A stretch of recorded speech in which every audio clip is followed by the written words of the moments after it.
I'll go through that again. Have to hold my fingers on it. Call a meeting to order. 6:05. Public meeting. First on the agenda is rezoning part of Lot 13, Concession 12, Geographic Township of Ross, and are located on Voyageur Bay and Pettigrew Road. Joe Polsky, you're on. Thank you, Mr. Mayor and Council. Before I start, I see the fire chief back. I want to thank the Whitewater Region Fire Department. It turned out that we had 2 brush fires within 1 week a couple of weeks ago, and as always, extremely prompt service. One was actually right at Voyageur Bay. It was when we had that big electrical storm. It was a lightning strike, and I believe the second was at Whitewater Village, a very small brush fire, but it appears to be a cigarette.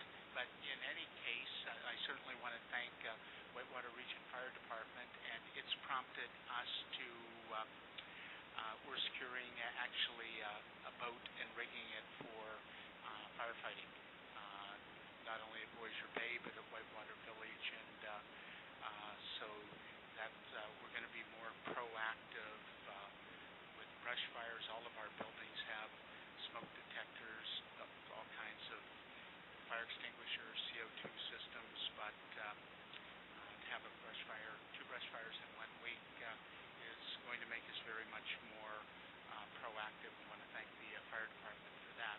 It was also in relation to the rezoning of the Voyageur Bay property. One of the things that I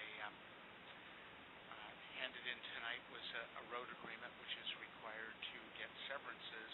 And if you have an opportunity, I invite you to go down to Voyageur Bay, Pettigrew Road, and then Voyageur Bay Road.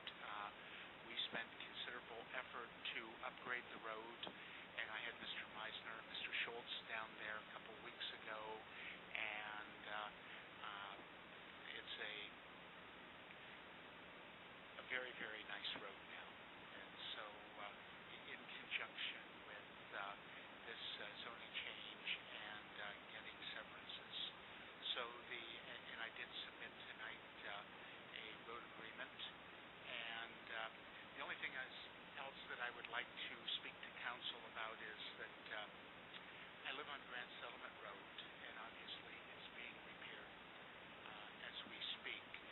It's my understanding that that there won't be bike lanes on Grand Settlement Road. I don't know if that's true or not true, but what I would recommend to council is that Grand Settlement Road is the single most popular tourist road in all of Renfrew County. It is, I would suggest to, and I would, as a business owner, I hate to say this, but I would even support a tax increase on the business levy to, if there's one road that's going to have and needs to have bike lanes. Certainly all of our country roads need them, but is Grand Settlement Road. There are skateboarders, and they now do cross-country ski training on these on skis with wheels. That road is busy all the time, and I would suggest to council that to maybe reduce the amount of work in terms of length and look at allocating money towards bike lanes. Like there's a huge opportunity. I mean, this is Whitewater Region. Renfrew County calls itself the Whitewater capital, and Grand Settlement Road is the center of the universe for all things Whitewater, and there's a huge market for tourism. And like I said, and I'm loath to say it, but I would support an increase in the business levy if it meant bike lanes on our paved country roads to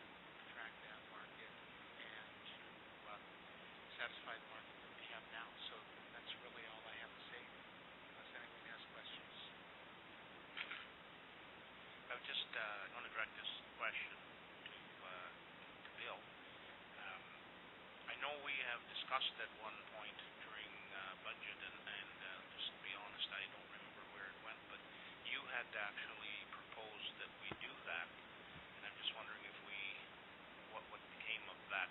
We talked about it, but because that road is going to be double surfaced, it doesn't work very well for bike lanes. There are a couple of options that we can look at with widening it. It would mean maybe not doing as much this year with that road like Mr. Kowalski is alluding to, because usually with bike lanes you look at a paved surface rather than a chipped surface. So it's something that we could look at quickly before the contract closes, because that road was just scheduled to get an overlay, so which means we can't go much wider than what we are now. But there are different options out there, and there's a couple things I'd like to look at and see if we can do it as economically as possible, but still provide a good surface for riders to go on. Thanks, Bill. Councillor Olmsted. I would concur with Mr. Kowalski. Just during the last couple of years, I've been down that road quite often, biking and motorcycling. And that in the summertime, that road is really heavily used. I think the timing is probably pretty good with Queen's Line. The county road is going to have that active lane added this year. And all of council know what's going on with the CN negotiations, which would tie in nicely with that as well. So I think if we're looking at it, I think it's respectfully done right now. Yes, it is. Well, the portion over the culvert that we have to redo, yeah, we've done some work on it, yes, to widen it out and get the water off the road. So I think timing is probably pretty good. And then I think council is also looking at some kind of a formal request to the county. So there was some discussions, perhaps having the county take that road over again. And we were looking at that, versus when it was given back to the county. We want to compare then to now. I'm sure that the counts are probably triple what they were when that road was first brought back to this municipality. So I think we should really take a serious look at it. It's a hugely important road to the municipality, to the county. It's going to drive tourism. I've been living and working in Ross, Westmead, now Whitewater region for 41 years, and this is the most excited that I have been about the growth of our region for a number of things, and I think that even with this council and the direction that you're going, I've never been more bullish on this municipality, and I think that we have to look at our roads for biking. It's really big, it's really popular, and we will be the jewel in the crown of the entire Ottawa Valley. In fact, all of Eastern Canada. I mean, it's Grand Summit Road is a very famous road. Thank you. Thanks, Joe. Councillor McLaughlin, do you want to address Mr. Kowalski? I was just going to add to what Mr. Kowalski had said about the road, because the other day there's nobody travels this road on council more than I do, from July right through till the end of August. The other day I had to stop because there were people out skateboarding. I think that's what and Mr. Kowalski and I spoke about it. Somebody's going to get hurt is what's going to happen, because there's so much congestion on that road, and there's so many corners and so many curves. So I really think that we need to look for county, for a province to help us as well, and maybe slow down, as Bill said, slow down on what we're doing, but maybe we should have a discussion in Public Works Committee and move forward. But I'm certainly in favor of doing something, because somebody's going to get hurt, and it's terrible that somebody gets hurt before something's done. Any other comments? It's a little bit our topic right now will go to Public Works. We're a little off the prescribed trail with the bike paths, but I think you'll find that this council is very proactive in those areas, and we will definitely rediscuss this very, very quickly. Right, I have in front of me, oh wait a minute, I've got three of them on one motion, so we're just move ahead to the second delegation that's here, and that's from Kedsbrook Farms Limited. If we could have someone speak to this, appreciate it.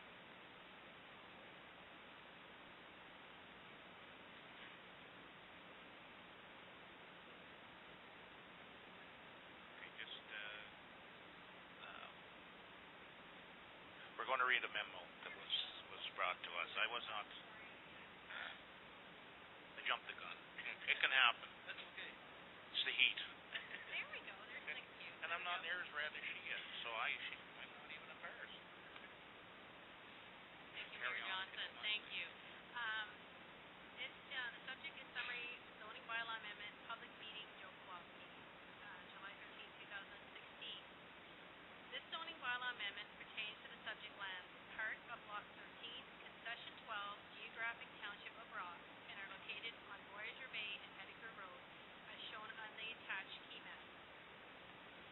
The purpose of this amendment, rezone 1.03 hectares of land to permit the creation of 3 new seasonal residential waterfront lots proposed by consent application B60/15-1 to B62/15-3 inclusive, B40/16 being a concurrent lot addition to enlarge B60/15-1. The proposed lots range in areas from 0.27 hectares to 0.45 hectares. The lands are proposed to be rezoned from rural RU and environmental protection EP to limited service residential exception or holding LSR-E4-H. The LSR-E4-H zone will permit a reduced lot frontage of 11 meters for each of the new lots. Conditions for removing the holding H symbol before development can occur are a development agreement for the new proposed private road to the lot. Number 2, rezone 17.1 hectares of the retained lands for rural RU to and environmental protection EP to a limited service residential holding LSR-H. Conditions for removing the holding H symbol before development can occur are a development agreement for improvements to Pettigrew Road and a private road agreement for the new proposed private road to the lot. Number 3, rezone lands from Rural Exemption 1 RU-E1 zone to Limited Service Residential Exception 1 LSR-E1. Both the RU-E1 and LSR-E1 are existing zones in the former Township of Ross zoning bylaw 23-92 that reflects Ottawa River floodplain. The LSR-E1 zone will coincide with the new abutting LSR zones that are proposed. Additional information regarding the zoning bylaw amendment is available for inspection at the Township of Whitewater Region Municipal Office during office hours.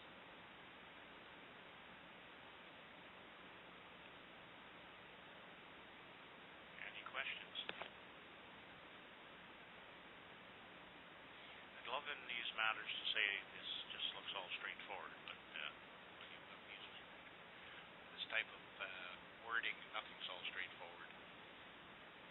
So I will just stay where you are. We'll just, Joe, this is what you have asked in your amendment, right? And you have already presented us with the agreement for the road. That's correct, Bill? The road agreement was handed in tonight. Okay, so you haven't seen it yet, but it was for that. So I would say that the conditions, what I'm hearing, have been met. So we can go ahead and go with it, right? Not now. Now, I have on the bottom here also after discussion, section 34:11. If council decides to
archaeological study, do you see any problem if that study is not completed and the planning side of it?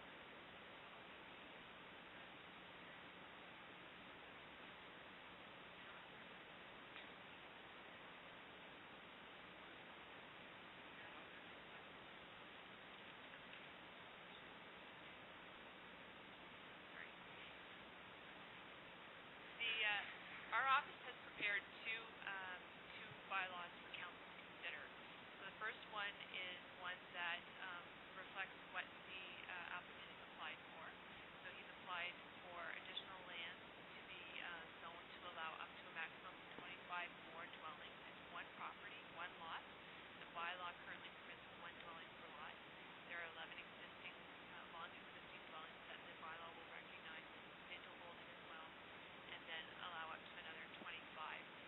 We consider this a unique situation because of the family corporation ownership of the property. It's different than some of the properties we have where there's multiple family owners jointly owning the property. This is a unique situation. So we've worked quite a while with the applicant to come to this conclusion, and we feel we've come to one that we're satisfied with at the county that protects the applicant and also the township in terms of the type of development. So we're going to make sure that it's done properly in terms of septic systems and wells and that sort of thing, and floodplains. But from our point of view, we're required to consider the provincial policy statement, and that's where the archaeological requirement comes in. It's required under the PPS, and that's reflected in the county official plan. There's a policy there that speaks to archaeology, and because of the potential impact of the overall development over time, up to 55 new dwellings, or 25 new dwellings plus the 11 existing, there could be impact on the site, and because of its proximity to the Ottawa River, which is a major water body, that is a flag for archaeological assessment. So from a planning point of view, that's what we're recommending as option 2, and that's the only difference between the two bylaws. Ultimately, it's council's decision which bylaw they wish to support and pass, but it would be our recommendation that you consider and pass this one with the archaeological requirement. Would be number 2. Dave Miller.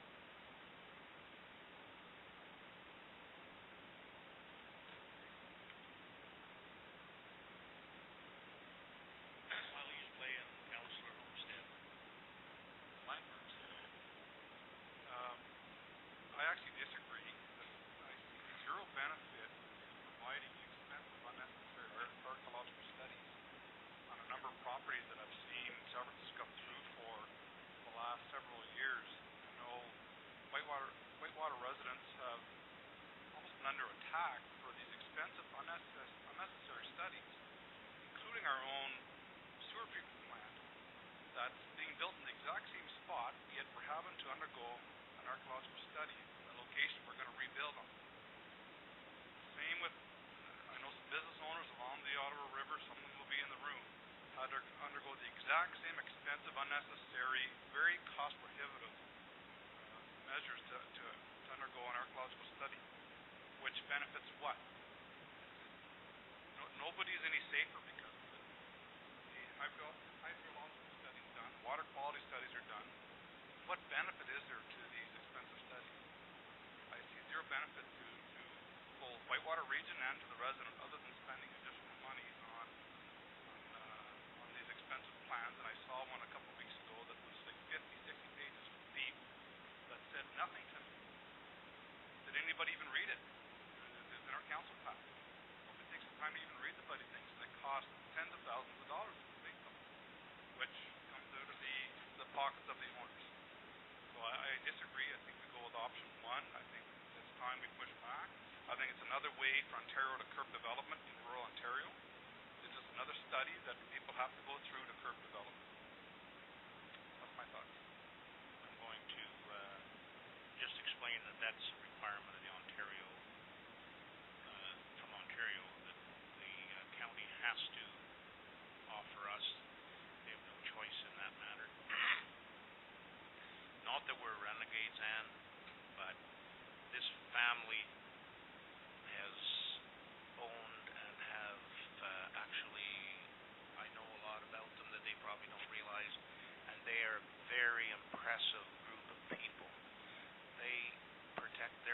better than the predecessors ever would have thought.